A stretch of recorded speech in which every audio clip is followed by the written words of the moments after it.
നമുക്കിതൊരു ചക്കക്കൂട്ടാൻ ഉണ്ടാക്കാം. എൻ്റെ ചെറുപ്പത്തിൽ എനിക്ക് ഒട്ടും ഇഷ്ടമില്ലാത്തൊരു സാധനമായിരുന്നു ഈ ചക്കക്കൂട്ടാൻ.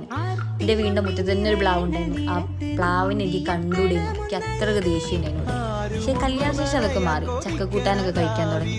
ഇവിടെ അമ്മായിമാരും ലാൽ ചേച്ചിയാനൊക്കെ വന്നു കഴിഞ്ഞാൽ നമ്മൾ സ്ഥിരമായിട്ട് ചക്കക്കൂട്ടാൻ ഉണ്ടാക്കും. ചക്ക സീസൺ ആണെങ്കിൽ ഈ വിരുന്നാർ വരുമ്പോൾ നെയ്ച്ചോറും ബിരിയാണിയൊക്കെ ഉണ്ടാക്കൂലേ, അതേപോലെ നമ്മളിവിടെ ചക്കക്കൂട്ടാൻ ഉണ്ടാക്കും.